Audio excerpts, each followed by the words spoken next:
Alright guys, I got copyrighted for that first song, so when you hear me speak of it later, that's not the original song I had on there.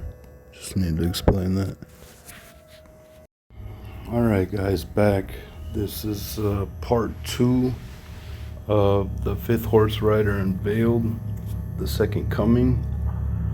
Talking about Christ and his second coming, and we're just looking at it in a spiritual point of view. I'm just here to share. I'm not here to teach. I'm just sharing. You got one teacher, that is Christ. And I'm just sharing. I'm here to raise questions, get people to kind of think outside of their literal ways and see things from a spiritual point of view, a different point of view of things. That song you heard in the beginning may sound a little weird to you, but I thought it was fitting. If you listen to the words, he's saying, you don't want to listen to you preach your hiss of you preaching, enough's enough, and you don't want to hear it. He's covering his ears, plugging his ears like a little kid, and he's saying la la la la, so he can't hear what's being said. And that's kind of a reaction I get from most, not all, but most the religious and indoctrinated. That is the reaction I get from people. They don't want to hear it. They don't want to see it. And all I'm asking here, guys, is go look. Go seek for yourself. I'm trying to show things in a way that will make you question, that will make you want to look, that may raise something in you that says, hey, that kind of makes sense, or why does it talk like that? Or why does this guy think like that? Any kind of question. Just seek for yourself. That's all I'm trying to do. And I'm here, guys. I'm not saying, don't question me or anything. I like the comments, questions. I'm here. I'll talk. I'll answer whatever it is the best I can. I'm nobody. I don't have a bigger revelation or understanding or knowledge than anybody on this planet. Just here to share and to try to get you to question and seek and see things and understand things. Remember, guys, if you choose not to look, if you choose not to research, if you choose not to study, if you choose not to ask, you're basically closing your eyes and your ears. And then you say things like, well, I don't see it that way, or no, that's wrong, or no, this is misunderstood, or what, but you're failing to do the research yourself. You're failing to go and look deeper.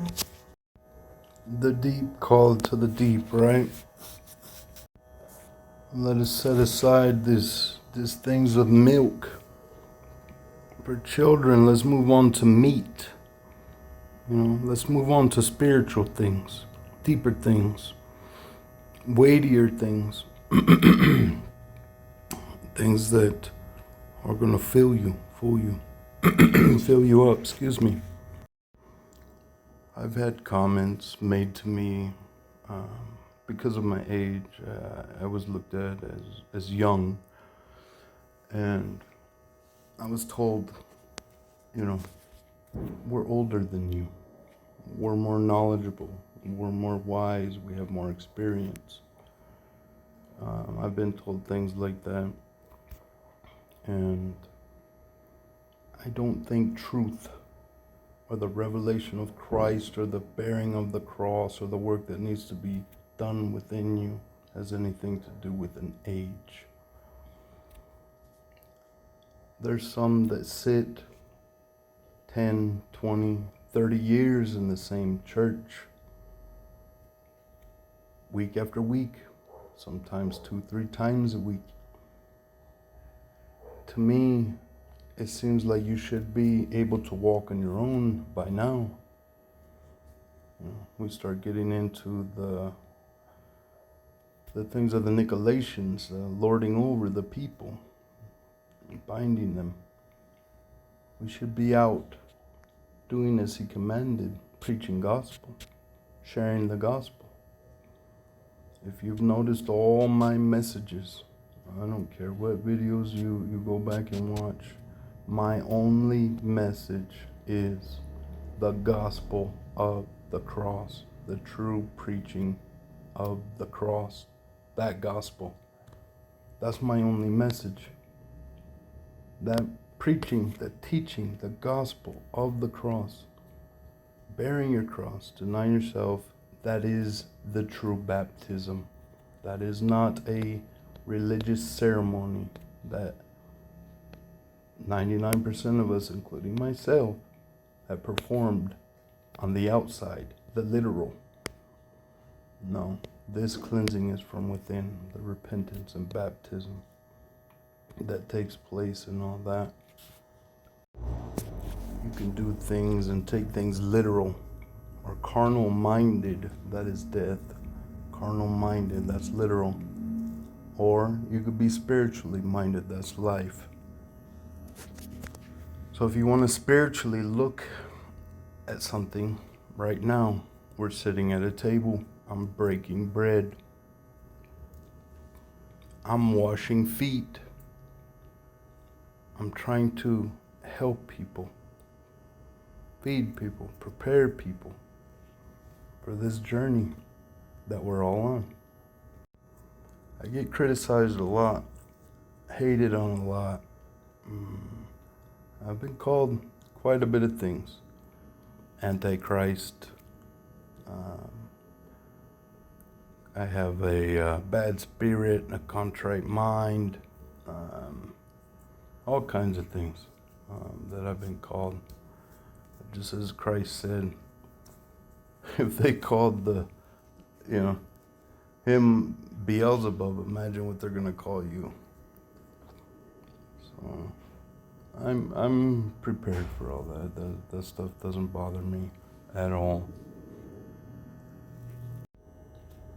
There is only one gospel, one message that needs to be preached, and that's the gospel of the cross, the true teaching and understanding of the cross, to bear your cross and follow him. Deny yourself, be crucified. Go into that tomb, the belly, the hell, the pit, the grave. There, you will be, Christ will reveal himself to you. Remembrance, a place of remembrance. Remember your first love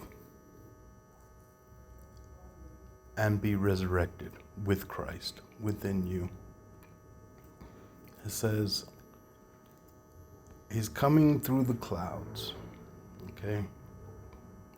You guys gotta understand, clouds are covering, like a veil, cloudiness. Clouds are also witnesses, not literal clouds. We gotta get out of the carnal minded and move towards the spiritual understanding when we're talking about the second coming of Christ. It's coming through the clouds, through the covering. When Christ was crucified, that veil was ripped to the temple. He was crucified where? Golgotha, the place of the skull within you. That's where religion and doctrines and men put him to death. That veil will be ripped. That's why I called it Unveiled. That veil will be ripped, torn in two, and you'll be able to walk through it. The clouds are that veil that covering, that mist, smoke, a cloudiness of your mind, the indoctrinations that's been placed in there that you can't see through. He's going to reveal himself through those clouds. The sun will shine through that, and those clouds will depart. It will come through witnesses, those that Christ has revealed himself to, those that I'm speaking about, that have done the work, bear the cross, done the work within, made themselves ready. Christ revealed within them. They have now become a true witness of the crucifixion, death, and resurrection of Christ within themselves. The spiritual understanding, the spiritual gospel, the true gospel of the cross that is not preached today at all. This is not a new teaching. This is old. What you have today and what you've had for a very long time is new. Christianity is new. We're talking true gospel, true understanding, true revelation. Through those witnesses, Christ will come. Resurrected within you, resurrection meaning a spiritual, moral recovery of spiritual truth.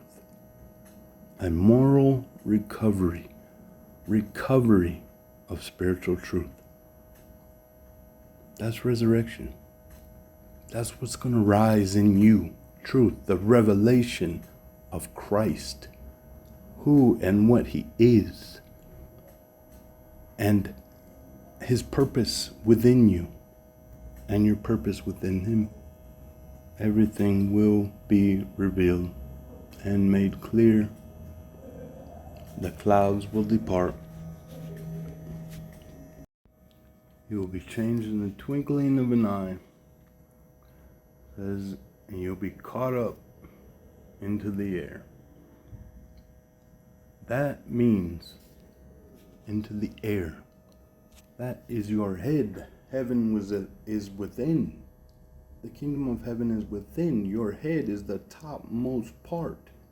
Spiritual thoughts. The air. Air is what connects all of us. God. We're breathing him into the air. The top spiritual thinking. Air is heavenly. Earth, ground, literal, carnal. Everyone will then no longer have to ask, do you know the Lord? We'll all be like-minded. One mind. One understanding. One true revelation of Christ within all of us. Now being called sons of God. He will give you peace and understanding. Peace, not like the world knows peace, but only the peace that he gives you. The peace of all this, of understanding, of revelation, of him, of what it's all about. That peace. So, now, from heaven, the new Jerusalem coming down. That's from you, within you, from the top of your spiritual thoughts, understanding, heaven, within, where Christ dwells. The new teaching of peace. Jerusalem. The new teaching of peace. The teaching of peace is what's going to come out of you. No longer going to be the way we once were. So I want to start with something that's very interesting. I hope you enjoy this. Take a close look at it. Go look it up for yourself. take screenshots, I don't know, notes or whatever, but it's deep. I am not going to cover everything. I mean, the depth of it, I could go on for days, and I already ramble enough, but it's very deep where this goes. Before I do show this, though, and it'll be the first thing I show, I also want people to understand God is not a religion. This is not about Christianity versus Muslim versus atheist versus whatever, Buddhist, I don't know. There's only one understanding, excuse me, that needs to be done, and that is the denying of yourself. In all religions, in their own verbiage, in their own books, they all preach the same message. They all talk about the inner, within, the meditation within, the things that need to be done within. They all have a way of speaking to their own people the same message.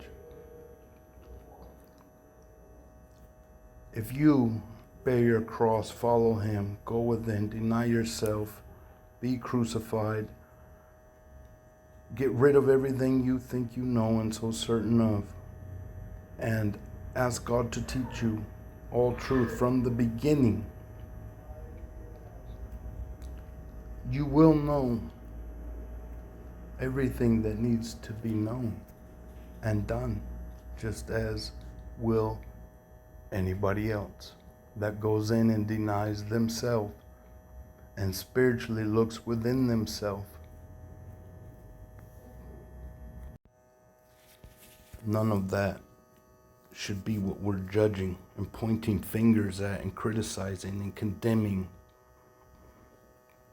and thinking we're above anything because we hold the Bible, a religion of Christianity. No, it's all religion. It's all binding. Unless you understand the spiritual message in any of it, spiritual minded in any culture, any religion, anything ever put out there. It's binding. It's not good. That narrow path, that narrow gate that leads to life, and few be there on it because it's difficult. Few even find it.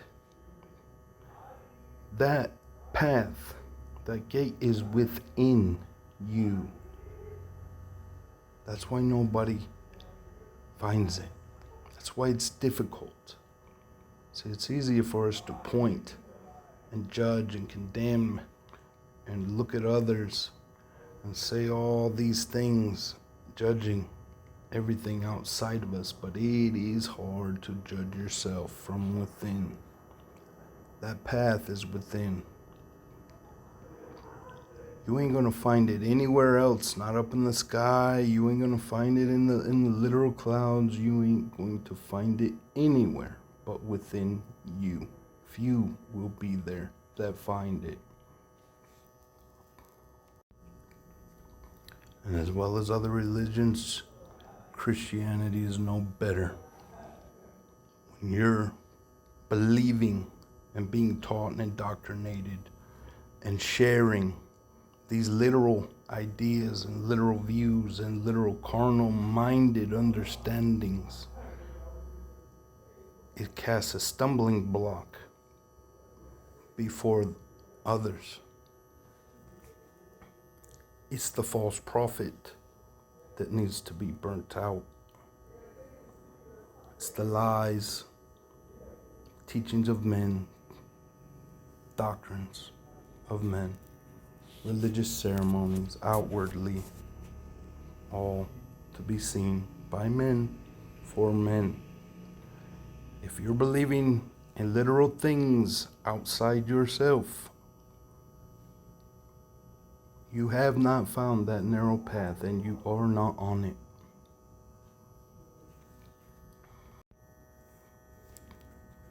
And if you're not on that path and you haven't found it within yourself, you don't know the true Christ within either. You know of a religious, painted picture, indoctrinated Christ, of a literal man outside yourself, somewhere up in the clouds where they told you not to look. The kingdom is within you. Don't look here or there. Christ is in you. Unless you fail the test. Greater is he that is in me than in the world. If you're believing that literal kind of way, I don't believe that you know the true Christ. The true Christ will reveal himself to you from within, not outside of you. The kingdom of heaven is at hand. It's within. You can witness it today. So let's get started. He's coming on a white horse, right? Christ is coming on a white horse. Horse, and I'm going to break all this down, but remember this definition, specifically hippos. This is where horse comes from. Okay, so horse, this is for horse, hippos. All right, a horse. And all those that have made themselves ready, without spot or blemish, that marriage supper of the Lamb, the bride, will also be coming on horses, white horses. So I'm going to break this down and then we'll come back to this, hippos. So we're breaking down horse. Here we go. This is sus, a horse, a swallow. Root meaning to skip, as in joy. Hippos, horse. Strength, it's known for strength, speed, and utility. In ancient times in the Bible, horses are often associated with warfare, power, and wealth, symbols of military might. Right? Frequently mentioned, involving chariots. Horses are what carried you into battle. Okay, this is still under sus. Gone down, meaning to skip for joy, right? As leaping for joy. Also a swallow. The swallow is a bird. They use it as a swallow because it's referencing its rapid flight, how fast a horse is, right? So we see another definition here, perish. So I'm going to keep going on this. Let's go to perish. So this is perish, horseman, cavalry, rider, a steed, a driver, cavalry. Derived from the root meaning to separate or distinguish, right? It takes you back to hippos. The cavalryman indicating a soldier who fights on horseback. In the context of ancient warfare, horsemen were crucial for their speed and mobility they were used for. Remember, separate or to distinguish. You're going to hear a lot about separate in this second coming of Christ. This is just more definition of perish, stretched out to a vehicle, not single nor for mounting. Basically, how they used them in a chariot. Wasn't used to be mounted, to sat upon in some cases. Here's more definition. Ramak, it's a steed, a horse, a brood mare. Unused meaning to heap up or pile. Okay. Refers specifically to a type of horse, often implying a strong or noble deed. All right. The context of describing horses that were well suited for battle, a ceremonial purpose, highlighting their strength and majesty. So that there kind of describes the way it's used in Revelation in a spiritual and literal sense. The majesty of it. The purpose is for war, it's for battle, it's for ceremonial purposes, to be sat upon a horse, to be sat upon by Christ. There's a message there. So I'm just coming back here to show the original definition was translated into hippos. So I'm going to take you on a little journey right now and show you something deep, a deeper meaning, a spiritual side of things, a different kind of understanding, a sacred secret, sacred secretion that we're going to be talking about real quick, so to say. We're talking about something within you. I'm not going to go into the depths of this because it does get very deep. It's a rabbit hole that just it continues forever. But I'm just bringing out some main points. So we had hippos. This is where hypothalamus comes from. Horse hypothalamus and pituitary gland. This is where we get the word hippo. Horse. My purpose of going through all this is just to show everything is within a deeper spiritual understanding of things, a greater revelation that helps and makes things clear. It gives you that understanding that we're lacking. It takes away the literal outside of you and puts it directly within you. Now remember, I'm referencing Christ on the white horse, this hippos, and I'm breaking all this down. He's coming for judgment, right?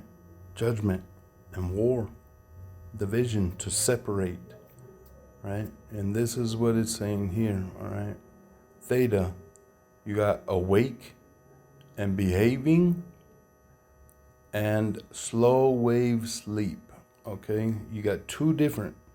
You got one wave that's awake, frequencies, and one wave that's for sleep, right? We're talking about judgment, scales, balances, right? The balance in between the scales. From 40, I just kind of underlined things I thought was interesting. Pyramid cells, running speed, right? Speed of a horse, an actual horse. It shows two major modes of activity, each associated with a distinct pattern, right? Activity and waves and electrical activity are measured by theta, large, irregular activity. So, if you go deeper than religion, deeper than Christianity, and you dig a little further, you'll start understanding things like energies and waves,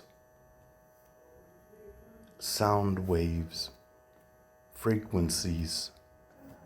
That's God's language, and we use it all day. We don't even understand it ourselves. Our frequencies get raised, our energies are low or high. We're either, according to the Bible, dead in Christ, or alive, carnal minded or spiritual. There's balances in judgment and scales, frequencies, energies out there. These are the principalities of the air that is spoken of, not literal demons. Demons are lies. The devil is the father of all lies. Demons are all the little lies we're infested with.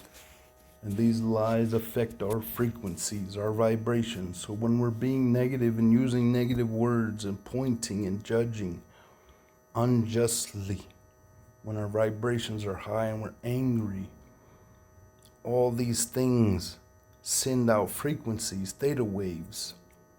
I'm not going to get deep. I don't want to confuse anybody, but I'm just saying. Judgment comes by your mouth. Words. Words. Right? Sword. Words. That's what comes out that defiles a man, is your words, the frequencies, the energies, the intention behind them. That's the principalities in the air that we deal with. They affect us in ways we don't understand. This study goes into all that. I'm not going to go deep into it. It's very deep, but this is what it is. These are the principalities of the air. These are the things you're fighting against, coming out of people's mouths and coming out of your own mouth. We create by what we speak. The intention behind it is going to fulfill what you intended it to do. If it's intended to hurt, it will hurt. If it's intended to uplift, it will uplift. Your intentions behind these waves, these frequencies, these energies. That's what we're talking about here. So let's move on here. Okay. So this hypothalamus, hippocampus that we're dealing with here has to do with memory, memory loss, short-term memory, long-term memory, everything to bring to remembrance, right? God said, I'll bring all things to your remembrance. Okay, and we're dealing with this hippocampus. You got one on each side of the hemisphere of the brain, right? And they use the word medial temporal lobe. That's temple. That's your temple. That's where you're going to find this horse and the rider upon it. Upon also means within.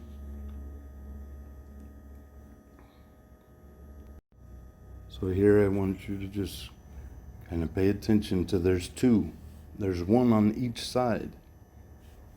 And as we go in further, you'll start learning that one used to be called a major and one was a minor. So let's see, why do we get horse out of this hippocampus, right? For the fish genus, the seahorse, right? The mythological creature, hippocampus. Mythology, other uses for hippocampus. All right, Greek, hippocampus means seahorse. Seahorse, horse of the sea, or sea creature, sea beast, sea monster, right? And it tells you here, consolidation of information from short-term memory, long-term memory, and spatial memory that then enables navigation, right, in humans.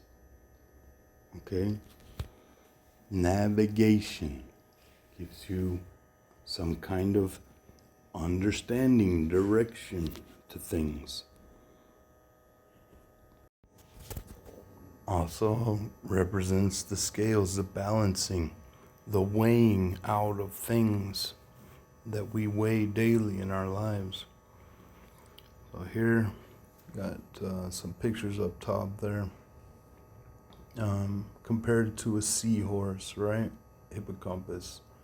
The earliest description of the ridge running along the floor of the inferior horn of the lateral ventricle, right? So now it's also being referred to as a horn, inferior horn, right? It was also first referred to as a silkworm, and then to a seahorse, the hippocampus, horse, sea monster. Is any of this ringing a bell? Leviathan, right? Horses, horse riders. There's other horse riders also. A silkworm. Now, you can look at that silkworm in different ways. The silkworm, silk, is also a type of fine linen that it's spewing out. It's also represents the changing into a butterfly, something from the earth, literal, stuck on the earth, now given wings, spiritual transformation. Right? Then we got here a sea monster, right? Leviathan of the depth, the sea monster, dragon of the sea.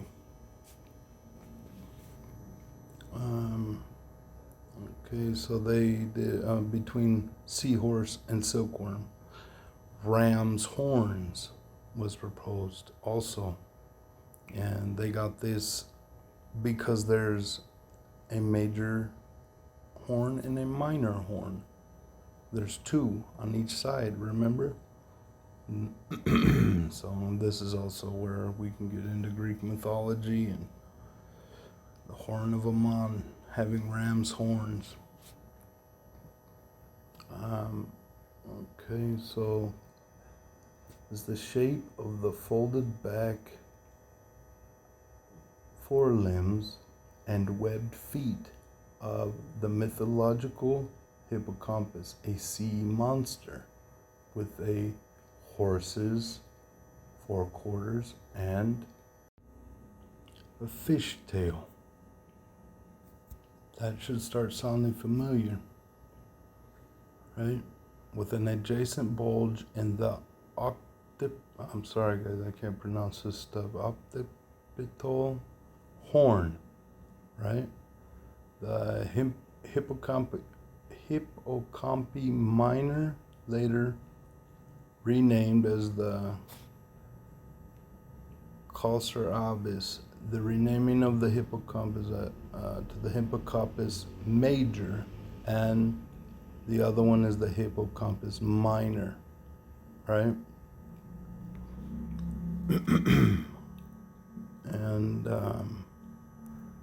that was removed. Today, the structure is just called the hippocampus, with the term Kamu Ammon, meaning Ammon's horns, right? The horns of Ammon. That takes you into Egypt and Amun-Ra, the whole story behind that. I'm not going to get into. Also the fish's tail. I mean, this goes deep, guys. This goes deep. The Pope, they wear the fish hat, right? The fish god, Dagon. There's all symbolism in all this stuff. It goes a lot deeper than just this. But the thing that it described was Capricorn, right? So if you look at Capricorn, I don't know if there's any Capricorns out there, but this is what it's talking about. All right, the goat. Latin for horned goat, or goat horn, or having horns like a goat's. It's commonly represented in the form of a sea goat, a mythical creature that is half goat, half fish. And if you look at that constellation of Capricorn, that's exactly what it is.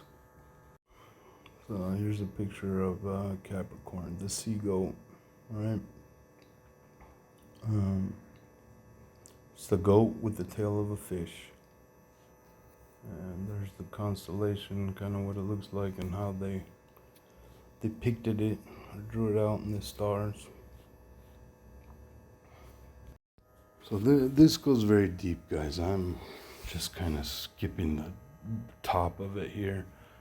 I'm just referencing the horse rider, the hippocampus, and all of this that's within you, and the representation, the spiritual meanings behind all these things. So, I mean, you got to go deep into it. You got the big horn, the little horn. I mean, this is Revelations we're speaking of, right? The little horn, the big horn. You got one on each side, one on the right side, one on the left, the right hand and the left hand. We're talking about Christ coming on a white horse as judgment.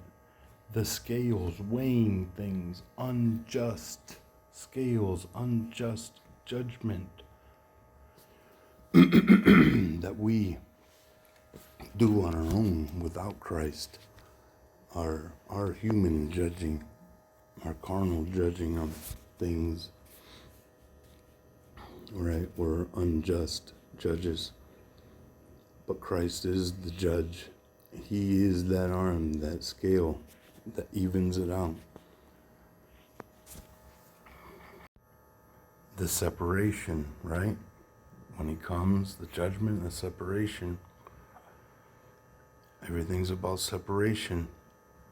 You got goats on one side, sheep, rams on the other, right? The scapegoat and the ram, right? Representing authorities, different purposes of these horns. You also have this guy, Baphomet. We could spend a whole day on the symbolism that's in this and what everything means and represents. But I'm just going to stick to mainly one point, and this Baphomet is a mixture of things, just like that fish goat or seahorse, the goat with the horse mixed, the Capricorn. We see this as a goat mixed in a male and a female body with wings, horns. It's kind of like us, okay? We're mixed. We're carnal, of the earth, and a spiritual being trapped within. So we're beasts of the earth. Scripture even says, Lord, let them know that they are the beast. We are beasts. When we're carnal, in our literal thinking, that's beastly. That's our beast self, our carnal self, our lower self. We're mixed with that spiritual self. So all this kind of represents is judgment. Scales, as above, so below, right? This guy,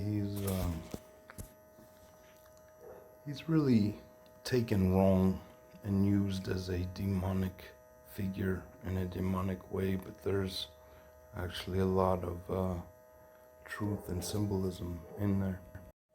And technically he represents us, a mixture of all things, dark and light, weighing things as above so below, in earth as it is in heaven, the scales, judgments being passed, are two sides fighting, warring against each other, right? The spiritual and the carnal, the spiritual and the flesh warring against each other. This is the battle battle within, the battle in heaven. So on his arms here he has salve coagula. Let me show you that. Salve coagula means to separate. We're still talking about separation here. Separate and join together, right? The powers of binding and loosing, right? This is what was said. What's bound on earth is bound in heaven. What's loosed on earth is loosed in heaven. What are you holding on to? What are you letting go of? Your pride when you swallow it. What are you loosing? Right? All these things, this is all binding and loosing. It's got a lot of meaning behind all that. It's not so satanic as people believe, and if you're still believing in a literal Satan, then there's the issue in the first place. This Satan, this liar, this deceiver, that's within us. I went through all that. But this Baphomet, kind of like a scapegoat, Satan, a scapegoat, right? That's who we blame everything on, Satan. We blame it on some invisible entity. We never take a look in that mirror and find out that's us, that's within us. We're the one. Is this the man that caused all the kingdoms to tremble and the earth to shake? Is this the man? Right? Lucifer? Satan? The prideful one? That's our carnal side, our animal side. Just like this, part animal, part human, part flesh, part spiritual, right? That's what it's talking about. This goes deep, guys. I won't get into all this, but I mean, you can research it yourself, but it goes pretty far. Even the Knights Templar, if you've ever heard of them, were accused of heresy of worshiping this Baphomet as a demonic idol, right? This thing's been around for a while. It's basically the symbol of balance and synthesis, right? Some want to take it to a Gnostic belief, which were the Gospels before the Bible. But yeah, so this you can kind of go through and read. It symbolizes the equilibrium of opposites, human and animal, right? Metaphysical unity, male, female, right? Balance representing the goal of perfect social order. There's a lot in there, but I just thought that interesting that this all came from the hippo, from the horse, and as you break it on down, it just goes deeper and deeper. I mean, you'll never get to the end of it. It'll even trickle on down into magic, magicians, maga, witches, wizards, things like that. Witches used to put binding spells on people and cast these binding spells, and all that's trickled down through Christianity. You even have people that bind things in the name of Jesus, which they don't understand. The name of Jesus is the character of Christ, right? So Christians also cast these binding spells, these magical things, not even realizing what they're saying or doing, just because the church and the pastors and parents and grandparents have always passed that down. if you knew the true Christ within you, you wouldn't need to bind anything. Matter of fact, you'd let it all go because you know the truth of it. Nothing can affect you unless you allow it. You're in control. You bind things up in Jesus' name so they don't affect you, they don't hurt you, they don't come against you. But that's your choice. You allow these things to affect you. You allow them to hurt you or enter you. When someone says something to you or comes at you a forceful way, maybe a way you weren't expecting, and maybe violence or anger or these things catch you off guard. Your frequencies need to be level. Your vibration needs to be level always. Christ is that level, that balance. He's that rod that holds up the scales. We shouldn't allow these things to fluctuate our energies, our frequencies within us.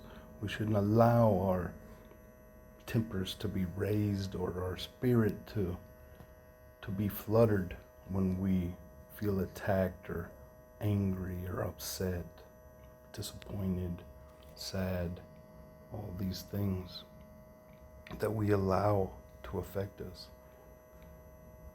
Christ will give you peace to all that once he reveals himself within you. You won't need no more binding, spell casting to do that.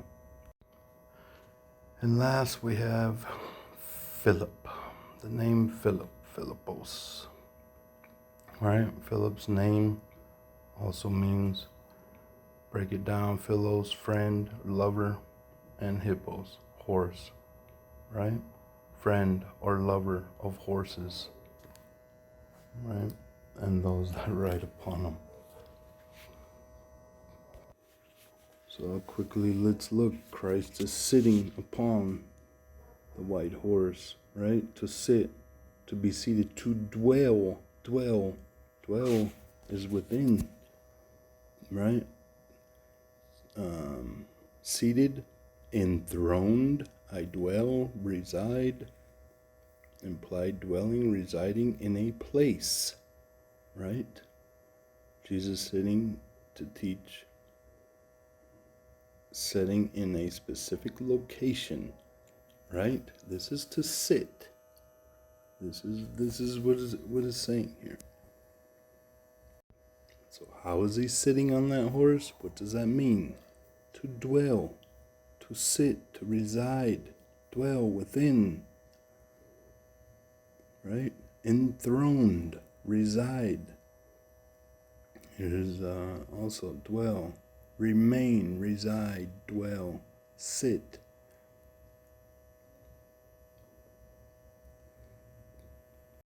Let's keep breaking it down, right? Steadfast, firm, immovable. Sitting, seated, steadfast, firm, right? Meaning seat or base, to be firm, faithful, or trustworthy. State of being firmly established, unwavering, and resolute. It conveys the idea of being seated or settled in one's position, both physically and metamorphically in a spiritual context, right? Unwavered, unmoved. Christ in you. You cannot be moved. That rock, he is the rock. Nothing crashing against it can move it. It's unmoved. The base, the foundation, the cornerstone, right? All this has meaning. Everything is talking about Christ within you. There's also a seat, a base, morally fixed, steadfast, firm, purpose in the mind, right? Not given to fluctuation or moving off course, right? Stay steady. Do not turn to the right or to the left. Do not look behind you. Stay straight and steady. So, jumping into Matthew 10, I'll start here. Behold, I am sending you out like sheep among wolves. Therefore, be as shrewd as snakes and as innocent as doves. But beware of men, for they will hand you over in their councils and flog you in their synagogues. On my account, you will be brought before governors and kings as witnesses to them and to the Gentiles. But when they hand you over, do not worry about how to respond or what to say in that hour. You will be given what to say, for it will not be your speaking, but the Spirit of your Father speaking through you. Brother will betray brother to death, and a father his child. Children will rise against their parents and have them put to death. You will be hated by everyone because of my name, but the one who perseveres to the end will be saved. When they persecute you in one town, flee to the next. Truly I tell you, you will not reach all the towns of Israel before the Son of Man comes. So let's break this down. You might say, well, literally, he's talking to the disciples in their time. He's talking specifically to them.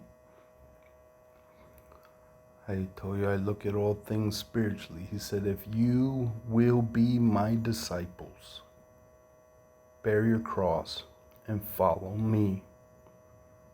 Which means you also can be his disciple. Spiritually, today. Right? So he's talking about being wise as snakes. Right? Some say serpents. You have to be wise and understand what you're dealing with. Serpent means face or eye. Right? You got to understand what you're looking at in order to address it properly.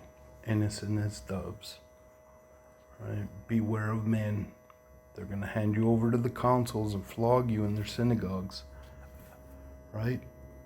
Spiritually speaking, these men that hand you over to their councils, I myself have been through this personally several times.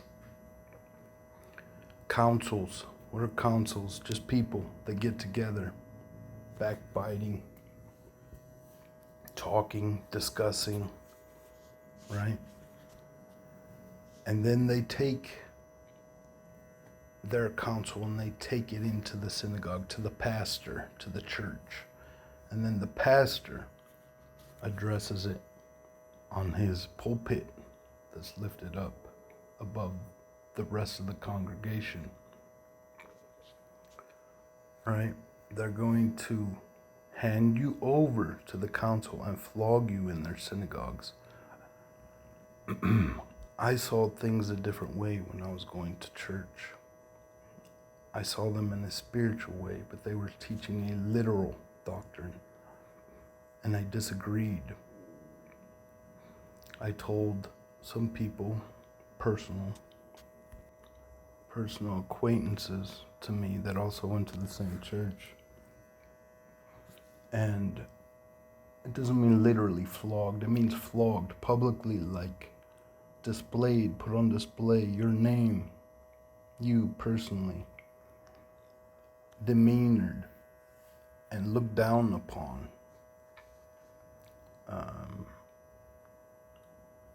The way that I said things that they didn't understand at the time. Basically, I was looked at as a devil, as a deceiver, as a,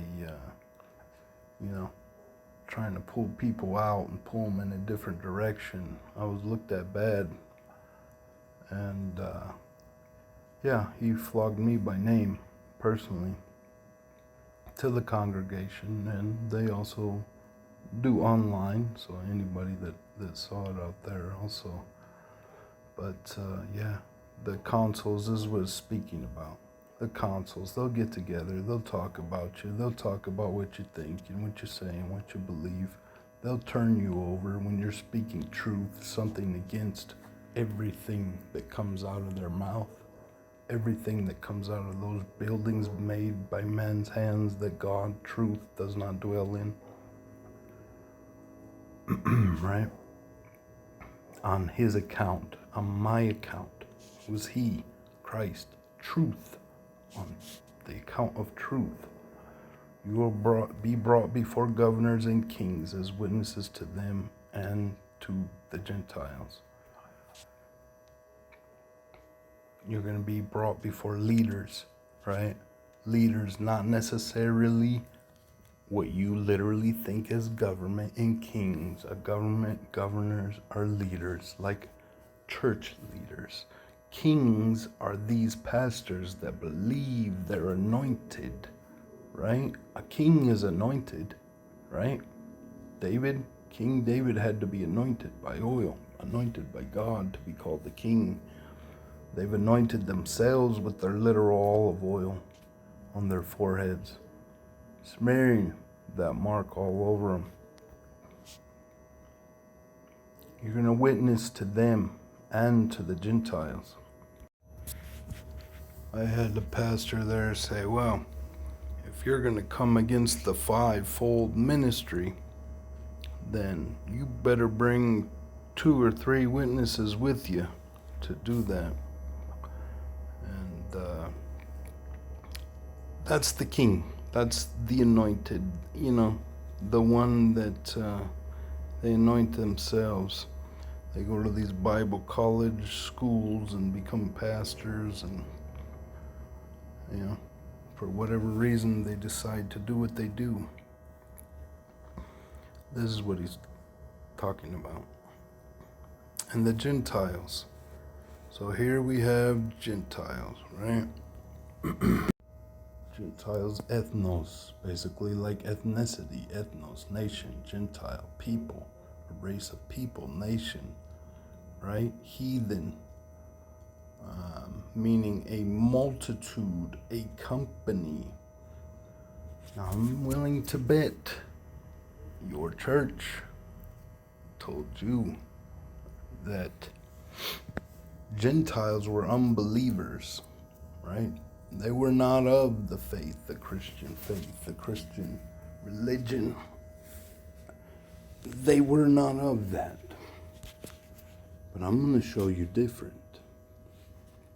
I'm going to show you that Gentile is the one in that religion, is the one in those buildings being taught by men, and all their customs, their traditions of men, and religious ceremonies that they partake in. I will show you that right now. That is a race of people, a nation, the nation's heathen, world, Gentiles. That church, that prostitute, that religion, that's the prostitute, which means to sell. They're in there buying. That's the world.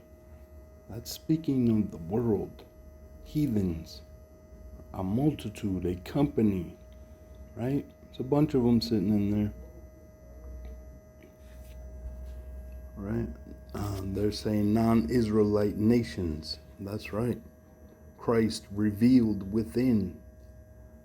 You become a true citizen of Israel and is real light. Christ is the light within you. You will become real, alive.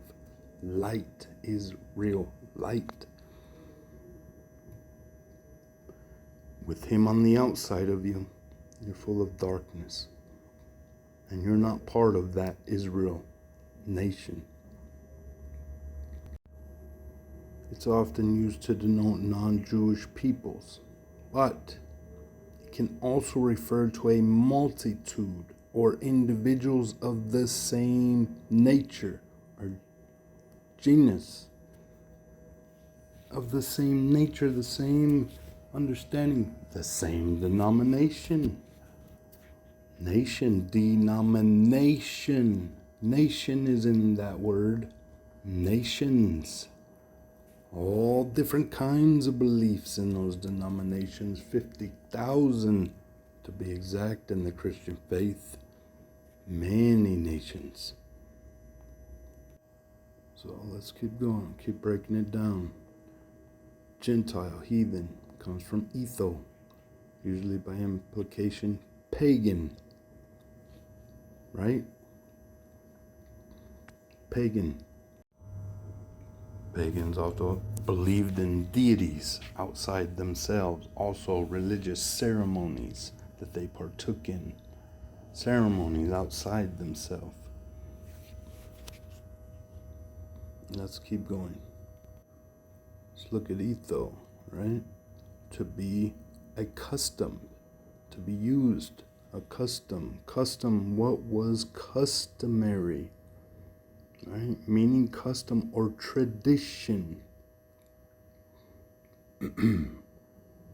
Let's see, etho primarily means to be accustomed to or to be in the habit of doing something. It implies a repeated or habitual action, often reflecting cultural or personal practices that have become routine.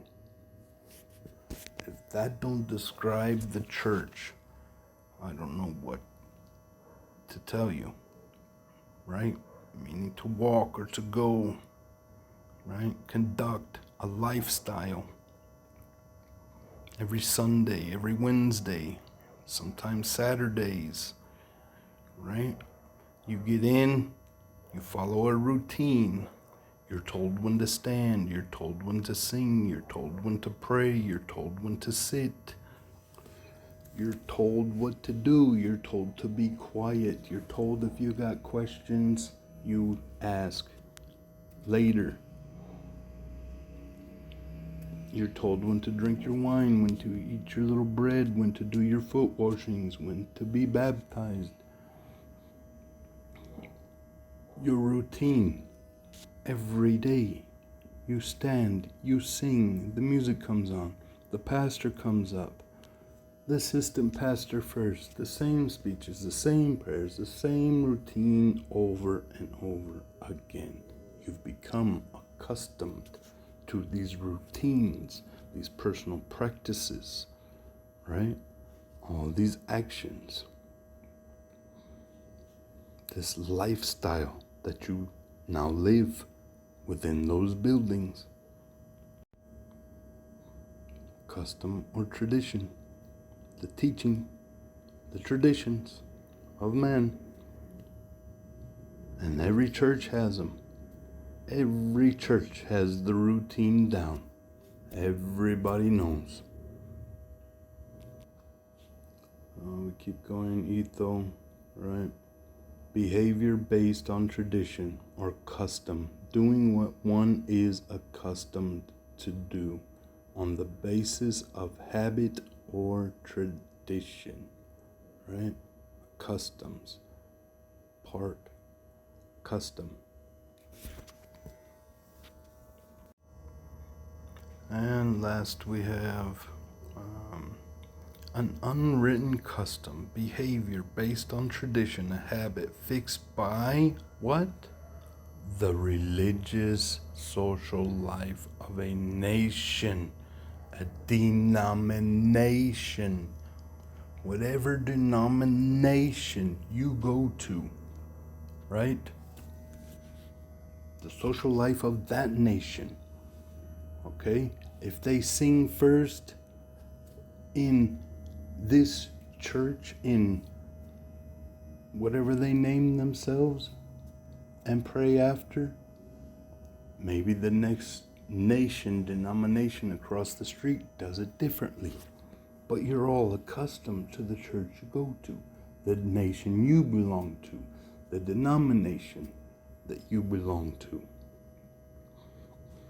You know when to stand, you know when to sing, you know when to sit, you know which songbook to grab, You know the routine. You know when altar call is. You know the routine inside and out. These are the doctrines and traditions of men. Washing of plates, cups, and every such thing they do. This is what it's speaking about. So, yes, you are Gentile. Yes, you can be grafted in. The only way to be grafted in is through the true vine, Christ, within you. Within. You got to get away from all that stuff that you're doing. These religious ceremonies and traditions. Let's continue on. But when they hand you over, don't worry about how to respond or what to say in that hour. You'll be given what to say. It's not you speaking, it's the Spirit within you. Right? The Father, Spirit of the Father speaking through you. But boy, people do not like that, do they? I shared personally with family members some things, and I was speaking very straightforward to them. These are, just like me, came from the same place, church, religion, indoctrinated, denominations, very, very heavily religious in their belief. Called me an antichrist, a devil, a demon, contrite mind, different things. Basically shunned me off, and they told me that what I was sharing was not of God, and the way I was sharing it was not of love. It wasn't of love, so it wasn't of God, so they rejected the whole thing.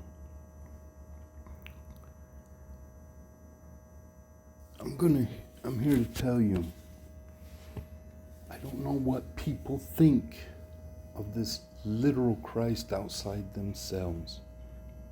But let's look at what he's saying, right? Let's look at what's going to happen. He's telling you when you become a disciple of mine, my disciples, those that choose to bear their cross and follow me, do the work, do the repentance, do the baptism within, the resurrection, everything I've been saying.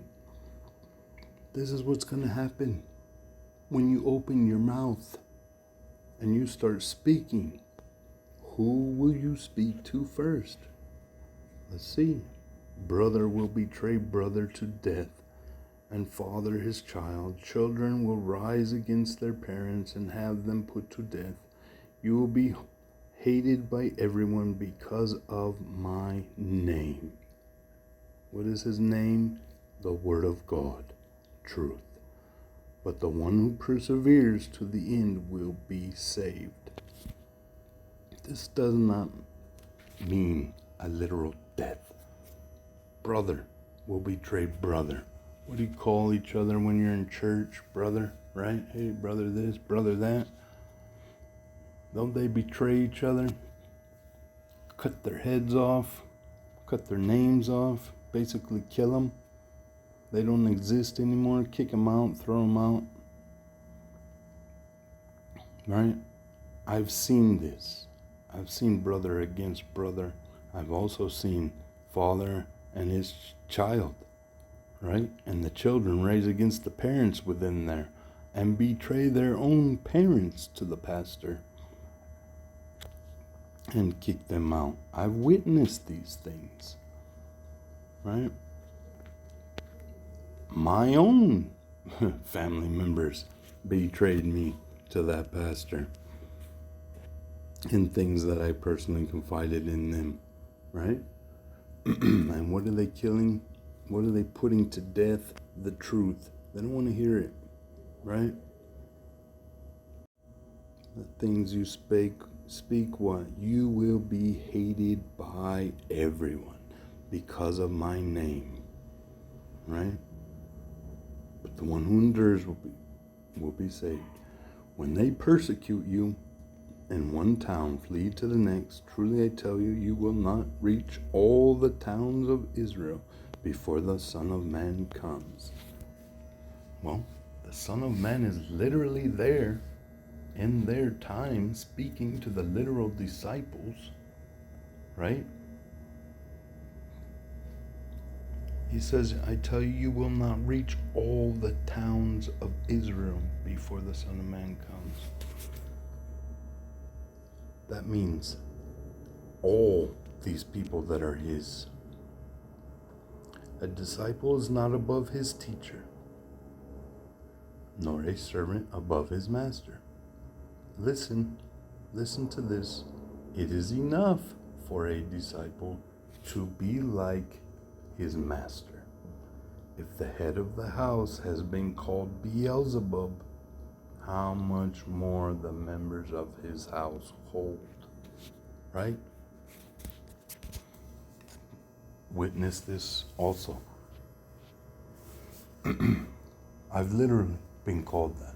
Been called Antichrist, been called devil, been called all these things. Names, words, descriptions. Because of the way I speak spiritually, because I don't speak like them, because I don't speak and believe in a literal way, a carnal mind. I speak spiritual mind, life. Spirit is life. His words are life.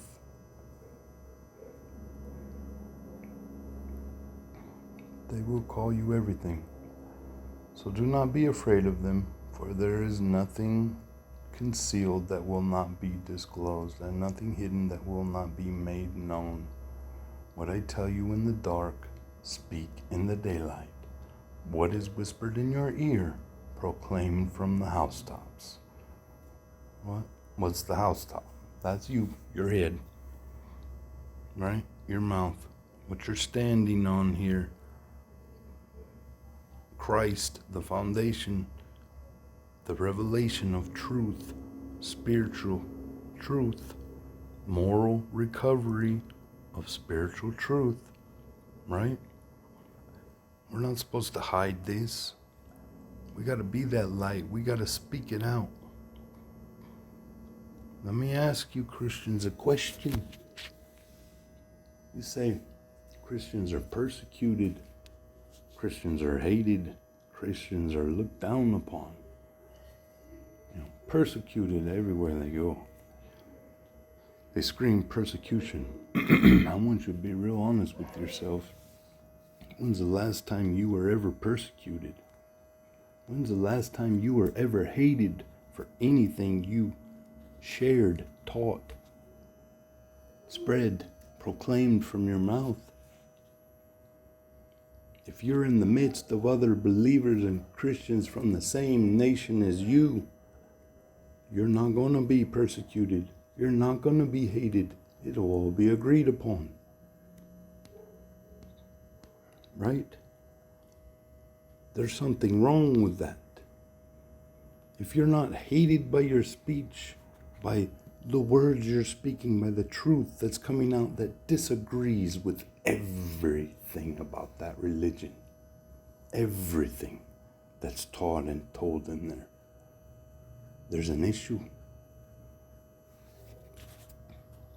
You can't be persecuted or hated. 2.4 billion Christian believers in the Christian faith today. You're not so few to be persecuted and hated. Nobody tells you about going to your church or doing anything you do. Nobody cares about that.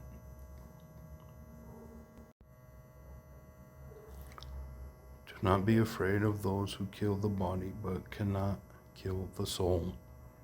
Instead, fear the one who can destroy both soul and body in hell.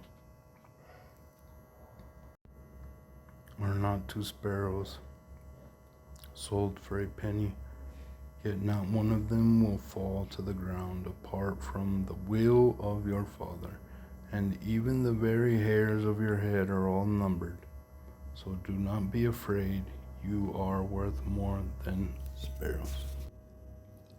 Therefore, everyone who confesses me before men, I will also confess him before my Father in heaven. But whoever denies me before men, I will also deny him before my Father in heaven. The literal taker or reader will think that you need to go out and profess the Christ that the church taught you, profess all that you've been taught and told through your religious doctrine, and share it, spread it. Become that false prophet by doing that. It says, therefore, everyone who confesses me before men. Me. Who is me? Christ. What is Christ? The truth. The truth. And no one can have that truth if they have not bore that cross and followed him. And Christ has been revealed within them. The truth within. Truth cannot be proclaimed unless that truth, Christ, the revelation of Christ's truth, has been revealed to you, right? Before men. You're not hated. You're not despised. You're not brought up before governors and rulers and kings and flogged in the synagogues for spreading your doctrinated word, your religious indoctrinated gospel, are you? No. You're accepted. Maybe some don't want to listen to you or hear you, but you sure ain't brought up before no councils. You just go on about your way. Think about it. Right? But if you deny him before men, also deny before his Father in heaven. Deny. What is deny? The truth. Deny the truth. Deny to speak it. I'm only here speaking this because I cannot deny it, and I will not deny it. I will go through the process of not being liked, of being questioned, of being hated, of my family ridiculing me, pushing me away, not wanting to talk about these things, telling me to close my mouth. They don't want to hear it. They don't want to hear truth. They don't want to hear these things. And all the names that follow.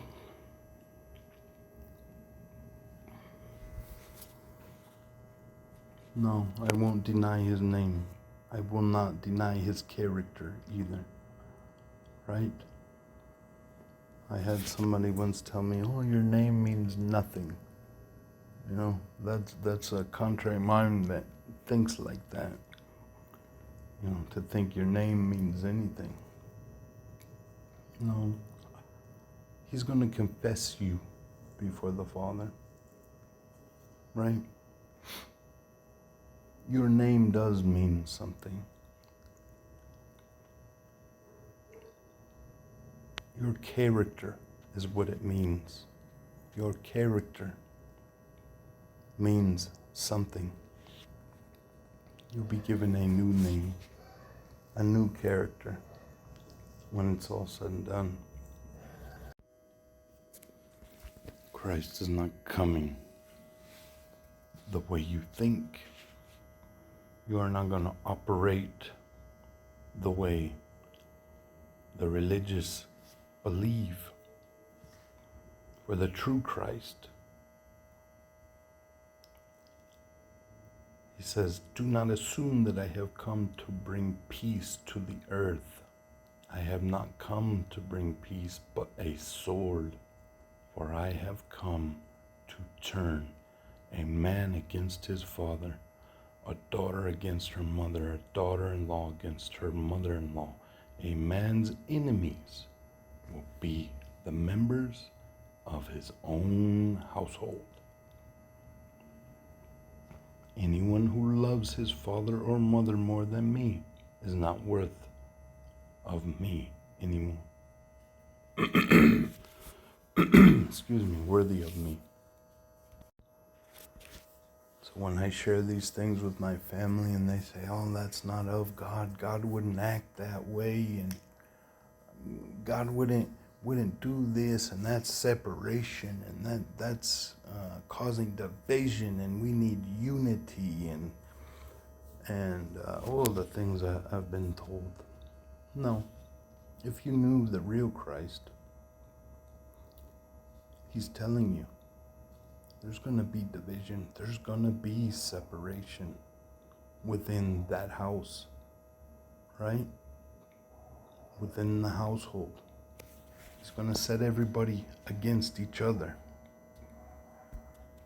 There's even one that says 3 against 2 and 2 against 3 in the same house, right? He's not coming for peace. He's coming for division, separation, judgment, truth.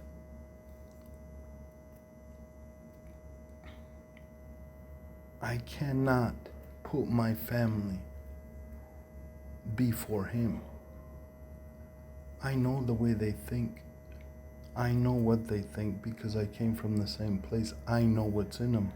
I know that religion and what's in them and what it is in truth. And I will speak about it every chance I get. Therefore, they don't want to hear me. They don't want to be around me. They dread my phone calls. They dread my conversations. They're worried about what I'm going to say next. So they avoid me. Or even if they don't avoid me, they avoid the topic, the conversation, when before that's all that used to be talked about was God and Christ and spiritual things and doing all that all the time. When I was in agreement with them, when I was in their church, when I participated in their religious doctrine and their interpretations, everything was fine, but when Christ was revealed within me in that spiritual revelation, moral recovery of spiritual truth was resurrected within me, I can no longer hold my tongue. Like Jeremiah was saying, Lord, you deceived me, man. Everybody hates me. You know, I'm not going to speak in your word anymore. I'm not going to speak anymore for you. And he couldn't contain it. He could not contain himself. It just poured out of him. The harder he tried, the more it poured. And I've noticed that to be true. I don't go hunt them down. I once did. But I don't hunt them down anymore. I just let them be. And as the same goes for them as anybody else around me or that comes across my ears, my eyes, or my path. If I hear lies, falsehood, religious doctrines, traditions of men spoken out into the open for me to hear or witness, I will bring that truth against you. I will bring that sword. I cannot stand it. And I will speak it. I will not deny him. I don't care how mad people get or how many push away or, you think, oh, you're alone. Well, yeah, it is a lonely path. Few are on it. Few are on it. I'm used to it. Right? He says, you can't love these more than me. If you love these more than me, is not worthy of me. anyone who loves his son or daughter more than me is not worthy of me. Yes, I've even lost sons and daughters over this. Yes, I have. They told me they do not want to hear me speak. Leave them alone. Don't ever speak to them again. Yeah, I've done that too. You love son or daughter more than me is not worthy of me. And anyone who does not take up his cross, listen, and anyone who does not take up his cross and follow me is not worthy of me. You must bear that cross. You must be crucified with Christ within. You must repent and be baptized within. Christ must be revealed within you. Now you think the religious way of carrying that cross is just walking around being a Christian, thinking you're different, thinking you're set apart, thinking because the way you dress or your hair or what clothing you choose to wear sets you apart, and people look at you weird or think things of you. You think by trying to watch yourself, control your thoughts, control your words, control your actions, control the things you do without cleaning them out completely. That's bearing your cross. No, I'm sorry, that is not bearing your cross. You will have to swallow that pride, deny yourself, and clean out all that religion that is in you. And ask God to teach you the truth from the beginning. Clean it all out. Swallow your pride to do that. Whoever finds his life will lose it, right? And whoever loses his life for my sake will find it. If you're still operating in this world the way you always have, just going about your day, your daily business, and your daily routine, right? Your routine. And you haven't lost nothing. You're living good, you're living okay because you believe you're living in the grace and the blessings. You're still holding on to that house, you're still holding on to that car, you're still holding on to that job, you're still holding on to that money, you're still holding on to that bank account. These things give you peace, they give you something to live for, something to do, something to hold on to. Family members that you bite your tongue because you don't want to offend. He says, I rebuke and chastise those that I love. You cannot withhold the rod. If you haven't lost anything, then you're holding on to everything. Once you lose it, your entire life, for his sake, you will put your faith and trust in him. He will take care of you. He said, do not work for food that perishes, right? Follow me. Take on my yoke, right? My burden is light. Don't worry about what you're going to eat and what clothes you're going to put on, right? Don't worry about none of these things. I can guarantee you, if you're still working, you're still collecting money, you're still doing all these things that you've always done in that same old world routine, You haven't lost anything. You still use that for food. You still use that for clothes. I'm telling you, there's a different side to all this. And I am a true witness of it. Once you let it all go, and I mean walk away, completely walk away from the whole thing. It says they're in the world, but they are no longer of it. Once you walk away from all of it, you will then see the miracles, the providing by His spiritual hand, food, clothing, a roof, everything you need is provided for you freely when you're doing His work, right?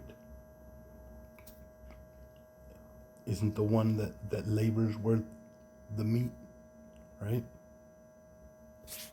Do His work, what He's commanded to do. Everything will be provided for you. And people may not understand that, and they may say, man, you're extreme. That is extreme, and I don't believe that. And, well, you could believe what you want. Like I said, you'll never know till you do it. You'll never know what I'm talking about until you do it. You can't walk with your eyes shut on purpose and your ears closed on purpose and not expect to fall into the ditch.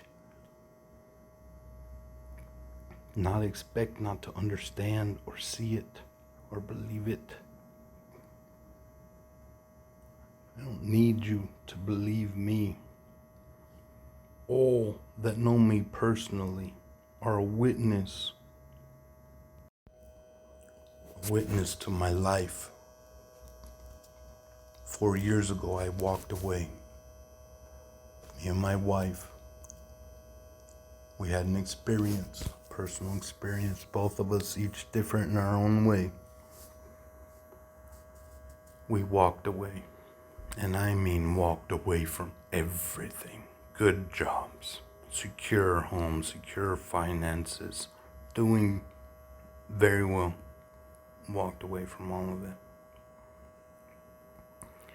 We came to a place that was prepared.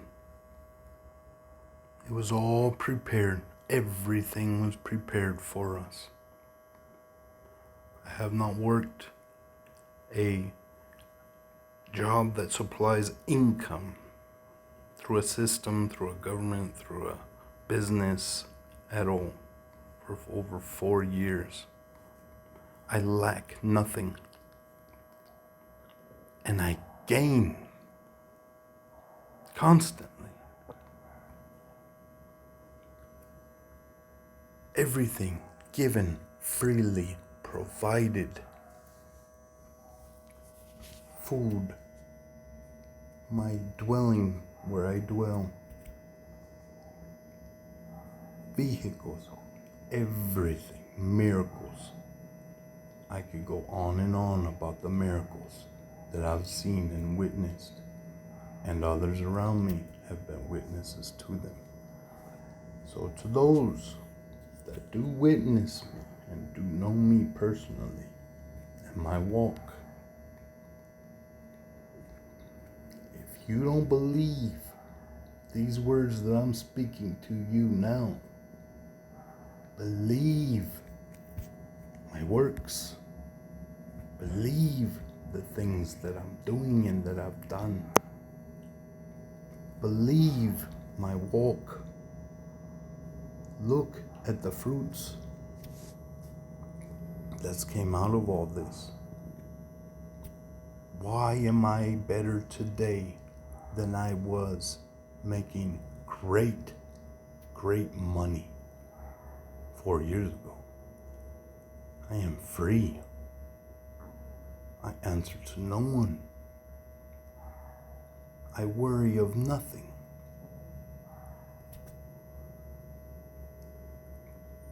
That's a true witness. That's what you need to be. That's what everybody needs to be. You need to walk away from all of it. Lose it all. Let it go.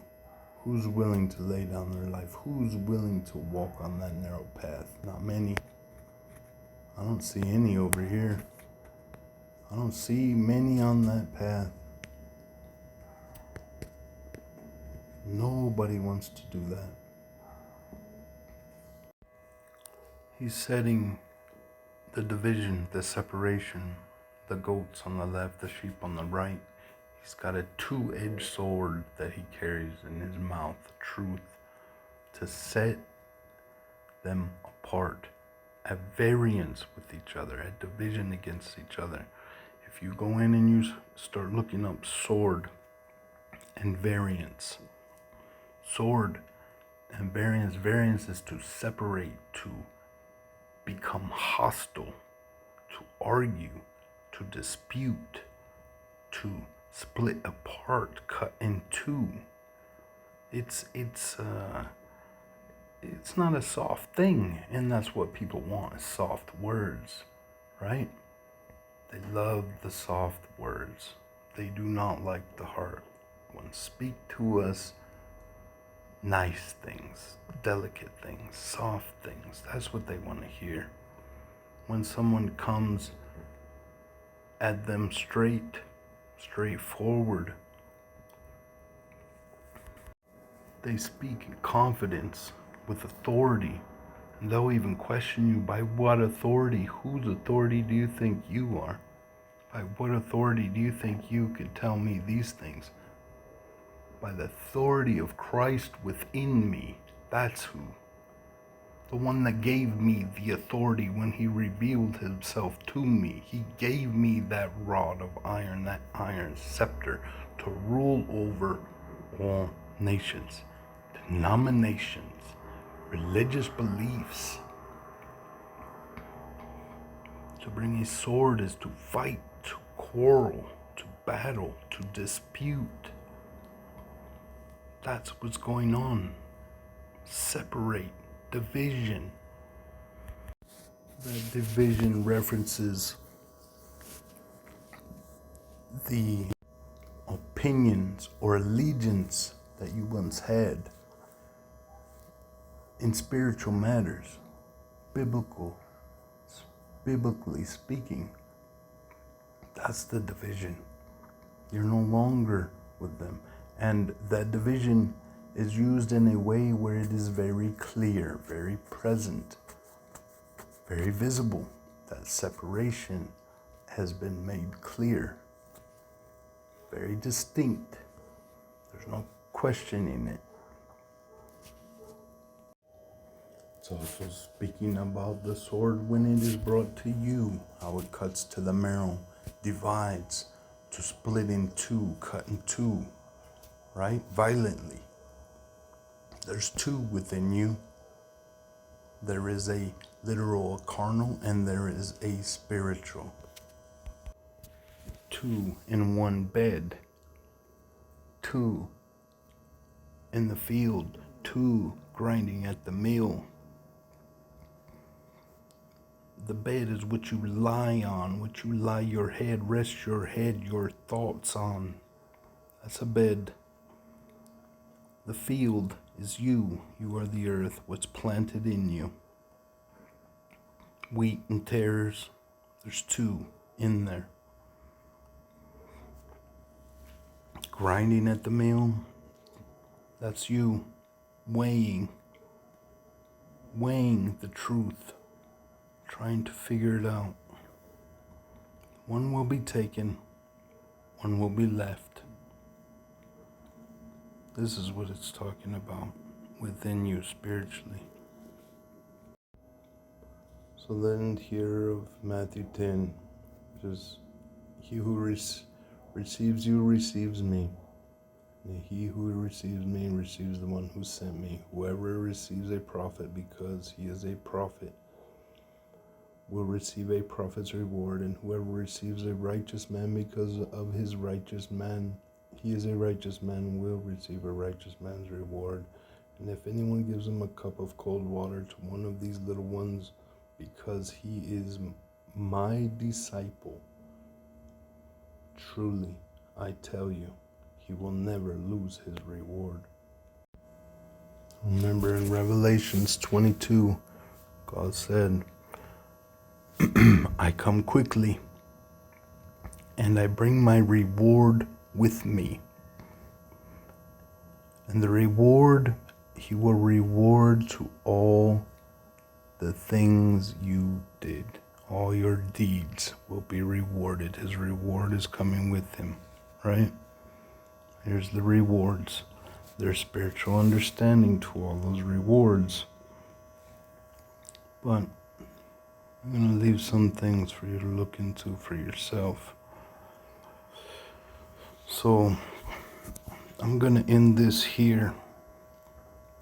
And I just realized that I'm going to have to put up part 3. It will be a very short part.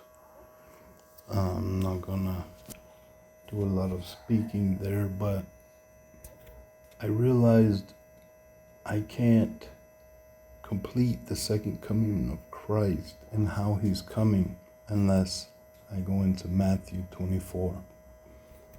So Matthew 24 will be part 3. I'll just quickly go through it. I will leave the Strongs to you guys. If you really want to look. Put the work in, put the labor in, and see what it's really saying. Seeing if what I'm not saying is true. Test it out. Go find it for yourself and seek it out. So I hope everybody's doing good, and I will be back with a part 3. Sorry this is going on so long, guys, but I kind of look at this as my last work, my final message for now. There's not much to say after this. I can't do it or say it in any other way for people to understand. This will be my last final work, so it's a long compilation. It'll be 3 parts to tie it all together. Everything that needs to be said has been said within these 3 parts somewhere. But all you need to do is bear your cross and follow him. Understand the true gospel of the cross. That's all you need to do. So, anyways, I will see you guys in part 3. Let's take care.